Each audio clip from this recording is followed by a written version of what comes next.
भट्की होइन।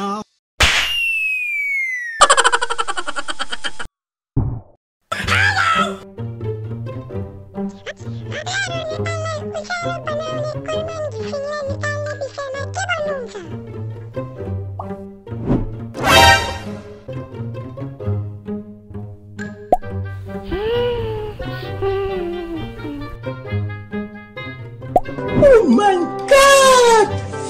Wow!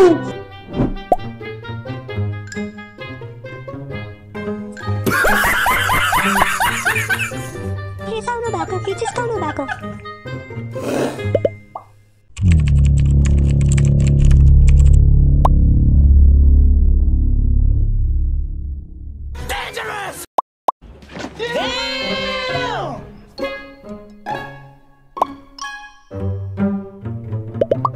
भनेपछि हामी एउटा स्पष्ट के बुझौँ भने अबको यो एक हप्ताभित्रमा कुलमान घिसिङ विद्युत प्राधिकरणको कार्यकारी निर्देशक रहने नरहने उहाँले दिने स्पष्टीकरणमा भर पर्छ।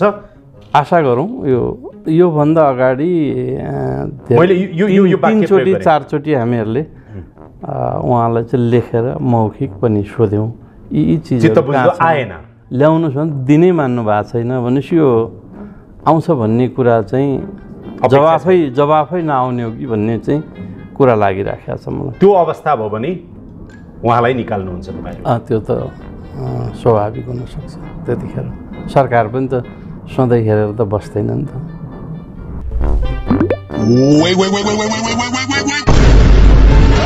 कुलमान घिसिङलाई हटाउने जुन प्रपञ्च यहाँ गरिँदैछ, यदि कुलमान घिसिङलाई हटाइयो भने नेपाललाई अन्धकारतिर धकेलेको भनेर ठानेर सडक र सदन दुईटैबाट आवाज उठ्छ। एउटा कुलमानलाई लखट्यौं भने हामी हजारौं कुलमान लिएर आउनेछौँ।